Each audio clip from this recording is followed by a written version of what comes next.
চারদিক নীরব নিস্তব্ধ, কোথাও কোনো সারা শব্দ নেই। এইদিকে সুলতান নুরুদ্দিন জাহাঙ্গীর তাহাজ্জুদ নামাজ আদায় করে ঘুমিয়ে পড়ছেন। এমতো অবস্থায় হঠাৎ তিনি স্বপ্নে দেখলেন স্বয়ং বিশ্বনবী সাল্লাল্লাহু আলাইহি ওয়াসাল্লাম তার কামরায় এসে উপস্থিত হয়েছেন। তিনি কোনো ভূমিকা ছাড়াই দুইজন নীল চক্ষু বিশিষ্ট লোকদের দিকে ইঙ্গিত করে বললেন, হে নুরুদ্দিন মাহমুদ, এরা দুজন আমাকে খুবই বিরক্ত করছে। এই দুইজন থেকে তুমি আমাকে মুক্ত করো। এই ভয়াবহ স্বপ্ন দেখে নুরুদ্দিন জাহাঙ্গীর রহমাতুল্লাহ আলাইহি অত্যন্ত বিমর্ষ হয়ে পড়লেন। ঘুম থেকে উঠেই ঘরের মধ্যে পায়চারি করতে লাগলেন। সাথে সাথে তার মাথায় বিভিন্ন চিন্তা ঘুরপাক খেতে লাগলো। তার হৃদয়ে অনেক প্রশ্ন জন্ম নিল। হাজার রকম প্রশ্ন ভাবতে লাগলেন। আল্লাহর রাসূল তো এখন কবরের জীবনে তার সাথে কারা ষড়যন্ত্র করতে পারে? কি হতে পারে তাদের চক্রান্তের স্বরূপ? তারা কি রাসূল সাল্লাল্লাহু আলাইহি সাল্লামকে ক্ষতি করতে চায়? তারা কি চায়? পরজীবনে নবীজির সাথে ষড়যন্ত্রে লিপ্ত হতে। তাছাড়া আমাকে দুজন ইহুদির চেহারা দেখানো হলো। শয়তান তো আল্লাহর নবীর রূপ নিতে পারে না। তাহলে কি আমি সত্যিই স্বপ্নে দেখেছি? এই সব ভাবতে ভাবতে সুলতান নুরুদ্দিন অস্থির হয়ে পড়লেন। তিনি উজু গোসল সেরে আবার 2 রাকাত নামাজ আদায় করলেন। তারপর মহান আল্লাহর দরবারে কান্নাকাটি করে অনেকক্ষণ মোনাজাত করলেন। কারণ তার সাথে তখন এমন কেউ ছিল না যার সাথে তিনি পরামর্শ করতে পারেন। আবার এই স্বপ্ন এমন নয় যা সকলের সাথে শেয়ার করা যায়। অবশেষে তিনি আবারও বিছানায় শুয়ে পড়লেন। দীর্ঘ সময় পর যখন একটু ঘুম এলো, তিনি আবারও বিশ্বনবী সাল্লাল্লাহু আলাইহি সাল্লামকে স্বপ্নে দেখলেন। নবীজি বললেন, হে নুরুদ্দিন মাহমুদ, এই দুইজন থেকে আমাকে মুক্ত করো। এরা আমাকে খুবই বিরক্ত করছে। এবার সুলতান বিছানা থেকে উঠে বসলেন। কোথায় যাবেন, কি করবেন কিছুই বুঝে উঠতে পারলেন না। তিনি আবার গোসল করে নামাজে দাঁড়ালেন। বিমর্ষ অবস্থায় 2 রাকাত নামাজ পড়লেন। অনেকক্ষণ কাঁদলেন আর আল্লাহর কাছে দোয়া করলেন। এভাবে অনেক সময় পার হয়ে গেল। রাত তখনও বাকি। সমগ্র পৃথিবী যেন একটি বিপদের সামনে দাঁড়িয়ে নীরব হয়ে গিয়েছে। কি এক মহা বিপর্যয় যেন পৃথিবীর বুকে ঘটতে চলেছে। চতুর্দিকে যেন বিপদের ঘটনাটা ছড়িয়ে পড়েছে। সুলতান মুখ তুলে আকাশের দিকে তাকালেন। মনে হলো স্বপ্ন দেখা ওই দুইজন লোক যেন তাকে ধরতে আসছে। তিনি সেই চেহারা দুইটোকে হৃদয় থেকে সরাতে চাইলেন, কিন্তু কিছুতেই পারলেন না। শেষমেশ তিনি আবার তন্দ্রাচ্ছন্ন হয়ে শুয়ে পড়লেন। এবার তৃতীয়বার তিনি স্বপ্নে দেখলেন বিশ্বনবী সাল্লাল্লাহু আলাইহি ওয়াসাল্লাম আবারও বলছেন, এই দুইজন থেকে আমাকে মুক্ত করো। এরা আমাকে খুবই বিরক্ত করছে। এইবার সুলতান কাঁদতে কাঁদতে বিছানা ছেড়ে উঠলেন। এবার তার মধ্যে দৃঢ় বিশ্বাস জন্মালো, নিশ্চয়ই রওজা মোবারক বড় কোনো বিপদের মধ্যে পড়েছে। তিনি দ্রুত গোসল করে ফজরের নামাজ আদায় করলেন। নামাজ শেষে প্রধানমন্ত্রী জামাল উদ্দিনের কাছে গিয়ে গোপনীয়তা রক্ষার প্রতিশ্রুতি নিয়ে স্বপ্নের বিস্তারিত বিবরণ দিলেন এবং বললেন এই মুহূর্তে কি করা যায় সে এই ব্যাপারে পরামর্শ চাইলেন। তখন জালালউদ্দিন রহমাতুল্লাহ আলাইহি স্বপ্নের বৃত্তান্ত অবগত হয়ে বললেন, হুজুর, আপনি এখনো বসে আছেন। নিশ্চয়ই প্রিয় নবী সাল্লাল্লাহু আলাইহি ওয়াসাল্লামের রওজা মোবারক কোনো কঠিন বিপদের সম্মুখীন হয়েছে। তাই এই বিপদ থেকে উদ্ধার করার জন্য বারবার তিনি আপনাকে স্মরণ করছে।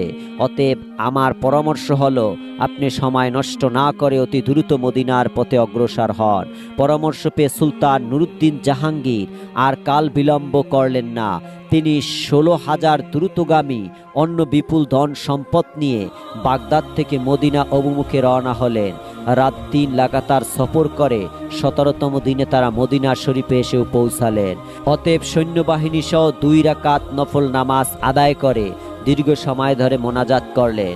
অতএব সুলতান তার সৈন্যবাহিনী দ্বারা সম্পূর্ণ মদিনা শহর ঘেরাও করে ফেললেন এবং তিনি গোটা শহরে আদেশ জারি করে দিলেন যে বাহিরে লোক মদিনায় আসতে পারবে না, কিন্তু সাবধান, মদিনা থেকে কোনো লোক যাতে বাহিরে যেতে না পারে। অতএব নুরুদ্দিন জাহাঙ্গীর রহমাতুল্লাহ আলাই জুমার নামাজের খুতবা প্রদান করলেন। তাতে তিনি ঘোষণা দিলেন, আমি পুরো মদিনাবাসীকে দাওয়াত দিয়ে এক বেলা খানা খাওয়াতে চাই। আমার অভিলাষ সকলেই যেন এই দাওয়াতে অংশগ্রহণ করে। অতঃপর সুলতান মদিনাবাসীকে আপ্যায়নের জন্য বিশাল আয়োজন করলেন এবং প্রত্যেকের নিকট অনুরোধ করলেন মদিনায় কোনো লোক যেন এই দাওয়াত থেকে বঞ্চিত না হয়। নির্ধারিত সময়ে খাওয়া দাওয়া শুরু হলো। প্রত্যেকেই তৃপ্ত সহকারে খানা খেয়েছিল। এছাড়াও যারা দূর দূরান্ত থেকে আসতে পারেনি তাদেরকে শেষ পর্যন্ত ঘোড়া ও গাদার পিঠে চড়ে আনা হলো। এভাবে প্রায় 15 দিন পর্যন্ত অগণিত লোক দাওয়াতে শরিক হলো। অতঃপর সুলতান জিজ্ঞাসা করলেন, আরও কি কেউ অবশিষ্ট আছে কি? থাকলে তাদেরকেও ডেকে আনো। তখন লোকেরা সুলতানকে অবগত করে বলল, হে সুলতান, আর কোনো লোক দাওয়াতে আসতে বাকি নেই, সমস্ত মদিনাবাসী দাওয়াতে উপস্থিত হয়েছে। এই কথা শুনে সুলতান সীমাহীন অস্থির হয়ে পড়লেন। চিন্তার অতুল সাগরে তিনি হারিয়ে গেলেন। তিনি ভাবলেন, যদি আর কোনো লোক দাওয়াতে শরিক হতে বাকি না থাকে তাহলে সেই অভিশপ্ত 2 জন লোক কোথায় গেল? আমি তো দাওয়াতে শরিক হওয়া প্রতিটি লোককে অত্যন্ত গভীরভাবে পর্যবেক্ষণ করেছি, কিন্তু কারো চেহারাই তো স্বপ্ন দেখা লোক দুটোর চেহারার সাথে মিলল না। তাহলে কি আমার মিশন ব্যর্থ হবে? আমি কি ওই কুচকটি লোক দুটোকে গ্রেপ্তার করে দৃষ্টান্তমূলক শাস্তি দিতে সক্ষম হব না? এই সব চিন্তায় বেশ কিছুক্ষণে তিনি ডুবে রইলেন। তারপর আবারও তিনি নতুন করে ঘোষণা করলেন, আমার দৃঢ় বিশ্বাস মদিনার সকল লোকদের দাওয়াত খাওয়া এখনো শেষ হয়নি। অতএব সবাইকে আবার অনুরোধ করা যাচ্ছে যে যারা এখনো দাওয়াত খেতে আসেনি তাদেরকে যেন অনুসন্ধান করে দাওয়াতে শরিক করা হয়। এই কথা শুনে মদিনাবাসীর সকলেই এক বাক্যে বলে উঠল, হুজুর, মদিনার আশেপাশে এমন কোনো লোক বাকি নেই যারা আপনার দাওয়াত অংশগ্রহণ করেনি। তখন সুলতান নুরুদ্দিন জাহাঙ্গীর বলিষ্ঠ কণ্ঠে বললেন, আমি যা বলেছি ঠিকই বলেছি, আপনারা ভালোভাবে অনুসন্ধান করুন। সুলতানের এই আত্মবিশ্বাস দেখে অগণিত জনতার মধ্য থেকে এক ব্যক্তি হঠাৎ করে বলে উঠল, হুজুর, আমার জানামতে 2 জন লোক সম্ভবত এখনো বাকি আছে। তারা আল্লাহ তাআলার বুজুর্গ মানুষ, জীবনে কখনো কারো কাছ থেকে হাদিয়া গ্রহণ করে না, এমনকি কারো দাওয়াতেও শরিক হয় না। তারা আল্লাহ তাআলার বুজুর্গ মানুষ, তারা জীবনে কখনো কারো কাছ থেকে হাদিয়া গ্রহণ করে না, এমনকি কারো দাওয়াতে শরিকও হয় না। এরা লোকদেরকে অনেক দান খয়রাত করেন, নীরবতা তারা অধিক পছন্দ করেন, লোক সমাজে উপস্থিত হওয়া মোটেও তারা ভালোবাসেন না। লোকটির বক্তব্য শুনে সুলতানের চেহারায় যেন বিদ্যুৎ চমকেছিল। তিনি কাল বিলম্ব না করে কয়েকজন লোক সহকারে সেই লোক দুটোর বাসস্থলে গিয়ে উপস্থিত হলেন। তিনি সেখানে দেখলেন, এই তো সেই 2 জন লোক যাদেরকে স্বপ্নে দেখানো হয়েছিল। তাদেরকে দেখে সুলতানের 2 চোখ রক্তবর্ণ ধারণ করলো। তিনি জিজ্ঞাসা করলেন, কি তোমরা কোথা থেকে এসেছো? তোমরা সুলতানের দাওয়াতে শরিক হলে না কেন? তখন লোক 2টি নিজের পরিচয় গোপন করে বলল, আমরা মুসাফির মানুষ, হজের উদ্দেশ্যে মক্কা এসেছিলাম। হজের কাজ শেষ করে জিয়ারতের উদ্দেশ্যে রওজা শরীফে এসেছি, কিন্তু প্রিয় নবী সাল্লাল্লাহু আলাইহি সাল্লামের প্রেমে আত্মহারা হয়ে ফিরে যেতে মন চাইল না। তাই বাকি জীবন রওজার পাশে কাটিয়ে দিতে চাই, এখানেই রয়ে যেতে চাই। আমরা কারো দাওয়াত গ্রহণ করি না। এক আল্লাহর উপর আমাদের পূর্ণ আস্থা, আমরা তারই উপর নির্ভরশীল। ইবাদত, জিয়ারত এবং পরকালের চিন্তায় বিভোর থাকায় আমাদের কাজ পবিত্র কোরআন তেলাওয়াত, নফল নামাজ ও ওয়াজিব নামাজ। আমাদের সময় শেষ হয়ে যায়, সুতরাং দাওয়াত খাওয়ার সময় কোথায়? তখন উপস্থিত জনগণ তাদের পক্ষ হয়ে বলল, হুজুর, এরা দীর্ঘদিন যাবৎ এখানে অবস্থান করেছে, এদের মতো ভালো মানুষ আর হয় না। সব সময় দরিদ্র, এতিম এবং অসহায় মানুষের প্রচুর পরিমাণে সাহায্য করে। তাদের দানের উপর অসংখ্য লোকের জীবিকা নির্ভর করে। সুলতান নুরুদ্দিন জাহাঙ্গীর লোকদের কথা শুনে লোক দুটোর প্রতি পুনরায় গভীর দৃষ্টিতে তাকালেন। অত্যন্ত সূক্ষ্মভাবে তাদের পা থেকে মাথা পর্যন্ত পর্যবেক্ষণ করলেন। এতে আবারও তিনি নিশ্চিত হলেন যে এরা তারাই যাদেরকে তিনি স্বপ্নে দেখেছিলেন। এবার সুলতান গভীর স্বরে তাদেরকে বললেন, সত্য কথা বলো, তোমরা কে, কেন এবং কি উদ্দেশ্যে এখানে অবস্থান করেছো?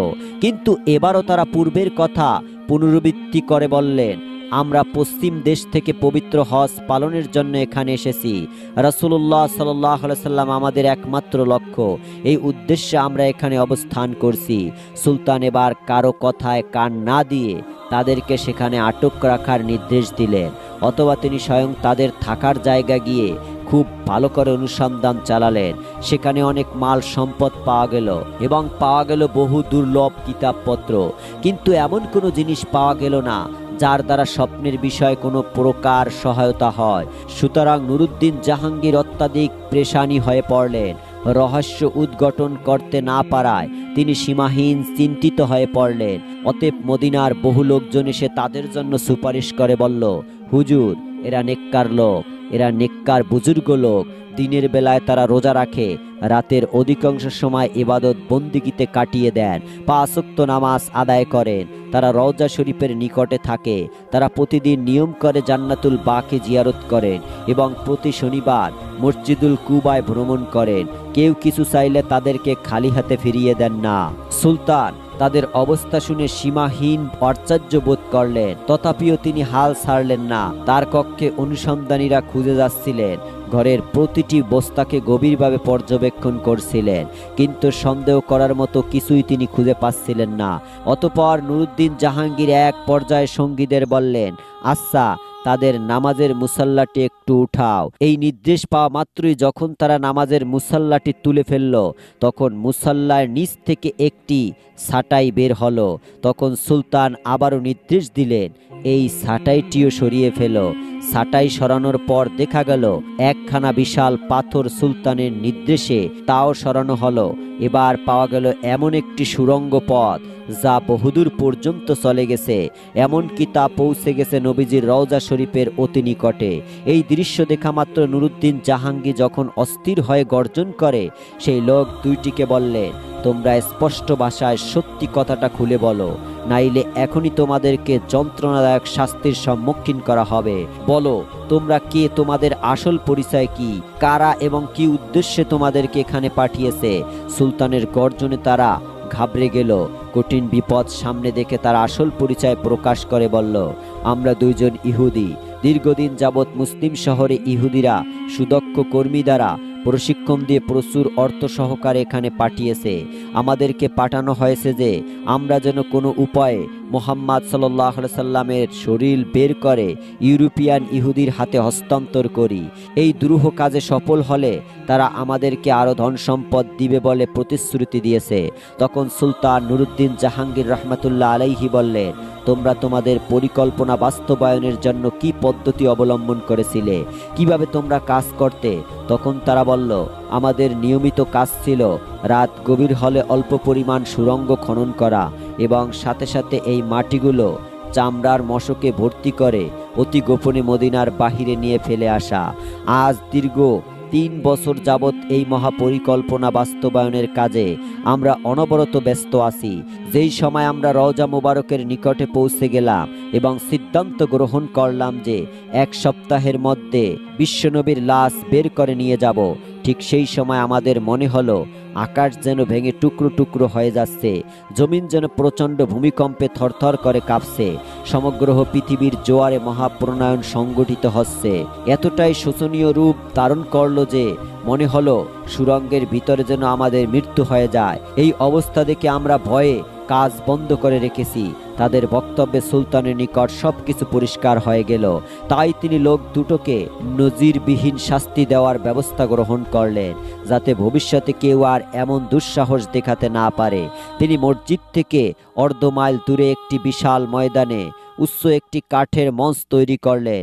সাথে সাথে সংবাদ পাঠিয়ে মদিনা এবং মদিনার আশেপাশের লোকদেরকে উক্ত ময়দানে হাজির হওয়ার নির্দেশ প্রদান করলেন।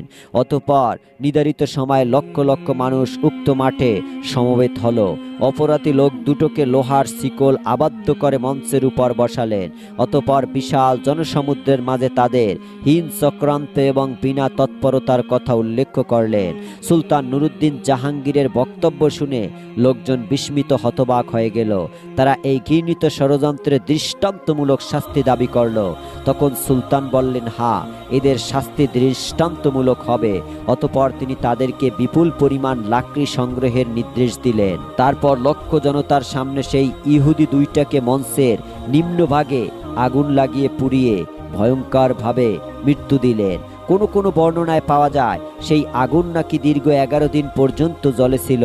অথবা সুলতান নুরুদ্দিন জাহাঙ্গীর বিপুল পরিমাণ অর্থ ব্যয় করে 1000 মণ সীসা গলিয়ে রওজা শরীফের চতুর্পাশে মজবুত প্রাচীর নির্মাণ করে দিলেন, যেমন ভবিষ্যতে আর কেউ প্রিয় নবী সাল্লাল্লাহু আলাইহি ওয়াসাল্লামের কবর পর্যন্ত পৌঁছাতে সক্ষম না হয়। অতঃপর তিনি আল্লাহ তাআলার শুকরিয়া আদায় করলেন এবং তাকে যে এত বড় খিদমতের জন্য কবুল করা হলো সেজন্য আনন্দে অশ্রু বিসর্জন করলেন। এবার নবী করিম সাল্লাল্লাহু আলাইহি ওয়াসাল্লামের মৃত্যুর সেই বিস্ময়কর কাহিনী এবং তার মৃত্যুর পর্যায়ে বিস্ময়কর ঘটনাগুলো ঘটেছিল তা নিয়ে বর্ণনা করব, যা শুনে আপনিও আপনার চোখের কোণে অশ্রু ধরে রাখতে পারবেন না। মদিনায় সেই দিনে এক অন্যরকম নীরবতা। প্রিয় নবীজির অসুস্থতার খবর চারদিকে ছড়িয়ে পড়েছে। হযরত ফাতেমা রাদিয়াল্লাহু তাআলা আনহা ছুটে চলেন রাসূল আকরাম সাল্লাল্লাহু আলাইহি সাল্লামের বাড়ির দিকে। সেই দিন আকাশের চাঁদ যেন ফিকে হয়ে গেছে। সাহাবীরা বসে আছেন, কারো চোখে অশ্রু, কারো বা অন্তর পাথরের মতো ভারী হয়ে গেছে। কেউ কোনো কথা বলছেন না, শুধু নিঃশব্দ ফুঁপিয়ে কাঁদছে। এদিকে মুহাম্মদ সাল্লাল্লাহু আলাইহি সাল্লাম অসুস্থ অবস্থায় নিজ গৃহে আছেন। পাশে আছেন হযরত ফাতেমা রাদিয়াল্লাহু তাআলা আনহা ও আম্মাজান আয়েশা রাদিয়াল্লাহু তাআলা আনহা। তখন হযরত মুহাম্মদ সাল্লাল্লাহু আলাইহি সাল্লাম বললেন, হে আয়েশা, আবু বকরের কাছে খবর পাঠাও। কিন্তু তিনি খবর দেওয়ার আগেই ঘরে প্রবেশ করলেন। তখন নবী করিম সাল্লাল্লাহু আলাইহি সাল্লাম বললেন, হে আবু বকর, আমি তোমার কাছে আমানত রেখে গেলাম, তুমি আমার সাহাবাদের খেয়াল রেখো। এই সব কথা আলোচনা হচ্ছে, ঠিক তখনই হঠাৎ করে গৃহের পরিবেশ বদলে গেল। একটি অদ্ভুত নূর যেন গৃহের পাশে ছড়িয়ে পড়লেন। আয়েশা রাদিয়াল্লাহু তাআলা আনহা বিস্মিত হয়ে চারপাশে তাকালেন। গৃহের বাইরে এক সুন্দর সুদর্শন ব্যক্তি দাঁড়িয়ে আছেন। হযরত মুহাম্মদ সাল্লাল্লাহু আলাইহি সাল্লাম বলেন, দরজার বাইরে কে দাঁড়িয়ে আছে হে ফাতেমা? দরজা খুলে দাও। ফাতেমা রাদিয়াল্লাহু তাআলা আনহা বললেন, রাসূলুল্লাহ সাল্লাল্লাহু আলাইহি সাল্লাম, আমি তাকে চিনতে পারছি না, তিনি এক সুদর্শন সুন্দর ব্যক্তি। তখন মুহাম্মদ সাল্লাল্লাহু আলাইহি সাল্লাম বললেন, তুমি তাকে চিনবে কিভাবে? তিনি এমন একজন সুন্দর সুদর্শন ব্যক্তি যিনি যেখানে যান কখনো খালি হাতে ফেরেন না। তিনি আর কেউ নন, তিনি হলেন হযরত মালাকুল মউত আজরাইল। এই কথা শুনে হঠাৎ ফাতেমা রাদিয়াল্লাহু তাআলা আনহা চোখ দিয়ে অশ্রু গড়িয়ে পড়তে লাগলো। তখন হযরত আজরাইল আলাইহিস সালাম ঘরের ভিতরে প্রবেশ করলেন এবং বললেন, আসসালামু আলাইকুম ইয়া রাসূলুল্লাহ, আল্লাহ রাব্বুল আলামিন আমাকে আপনার কাছে পাঠিয়েছেন। হে আল্লাহর রাসূল, আপনি যদি অনুমতি দেন তবে আপনার জান কবজ করব, আর যদি না দেন তবে ফিরে যাব। আপনার যতদিন ইচ্ছা ততদিন আপনি এই পৃথিবীতে থাকবেন। তখন মুহাম্মদ সাল্লাল্লাহু আলাইহি সাল্লাম বললেন, আজরাইল, আমার তো আল্লাহর সাথে এখন একটি কথা বাকি আছে। তখন আজরাইল বললেন, ইয়া রাসূলুল্লাহ, কি কথা বাকি আছে? তখন রাসূল আকরাম সাল্লাল্লাহু আলাইহি ওয়াসাল্লাম বললেন, আমার ভাই জিবরাইল আলাইহিস সালাম কোথায়? আমি তার সাথে সাক্ষাৎ করতে চাই। তখন জিবরাইল আলাইহিস সালাম প্রথম আসমানে ছিলেন। এই কথা শোনা মাত্রই হযরত জিবরাইল আলাইহিস সালাম প্রথম আসমান থেকে অতি দ্রুত রাসূল আকরাম সাল্লাল্লাহু আলাইহি ওয়াসাল্লামের গৃহে প্রবেশ করলেন। ঘরের ভিতরে এক অপার্থিব নূরের আভা ছড়িয়ে পড়লেন। সেই নূরের মাঝখানে দাঁড়িয়ে আছেন হযরত জিবরাইল আলাইহিস সালাম। তখন তিনি বললেন, ইয়া রাসূলুল্লাহ, ওগো আল্লাহর পয়গাম্বার, আপনি কান্না করেন কেন? বিশ্বনবী সাল্লাল্লাহু আলাইহি সাল্লাম বললেন, ভাই জিবরাইল, আমি এই কারণে কান্না করছি, এই দুনিয়া থেকে চলে যাবার পর আমার গুনাহগার উম্মতের কি হবে? তুমি আমার আল্লাহর কাছে এই কথাটুকু একটু জেনে আসো। সঙ্গে সঙ্গে হযরত জিবরাইল আলাইহিস সালাম আরশে চলে গেলেন। আল্লাহ রাব্বুল আলামিন সব কিছুই জানতেন, তবু মহান আল্লাহ রাব্বুল আলামিন হযরত জিবরাইল আলাইহিস সালামকে জিজ্ঞাসা করলেন, হে জিবরাইল, তুমি কাঁদছো কেন? জিবরাইল বললেন, ওগো আমার মহান রব আল্লাহ রাব্বুল আলামিন, আমি তো তোমার প্রিয় হাবিব রাসূলের জন্যই কাঁদছি, আর তোমার প্রিয় রাসূল কাঁদছে তার গুনাহগার উম্মতের জন্য। তখন মহান আল্লাহ রাব্বুল আলামিন বললেন, হে জিবরাইল, যাও, তুমি এই সুসংবাদ দাও যে তার চিন্তার কোনো কারণ নেই। আমার প্রিয় হাবিব তার উম্মতের জন্য যেমন মায়া করে, দয়া করে, আল্লাহ তার বান্দাদের তেমনি দয়া করবেন। তবে কিয়ামতের দিনে প্রিয় হাবিব যতক্ষণ পর্যন্ত খুশি না হবেন ততক্ষণ পর্যন্ত তার উম্মত গুনাহ মাফ হয়ে যাবে এবং বিনা হিসাবে জান্নাতে যাবেন। এই সুসংবাদ পাওয়ার সঙ্গে সঙ্গে হযরত জিবরাইল অতি দ্রুত রাসূল আকরাম সাল্লাল্লাহু আলাইহি সাল্লামের গৃহে প্রবেশ করলেন। তখন রাসূল আকরাম সাল্লাল্লাহু আলাইহি সাল্লাম বললেন, ভাই জিবরাইল, আল্লাহ রাব্বুল আলামিন কি বলেছে, তুমি কাঁদছো কেন? হযরত জিবরাইল আলাইহিস সালাম তখন বললেন, ইয়া রাসূলুল্লাহ, ওগো আল্লাহর পয়গাম্বার, আল্লাহ আপনার জন্য অপেক্ষা করছে।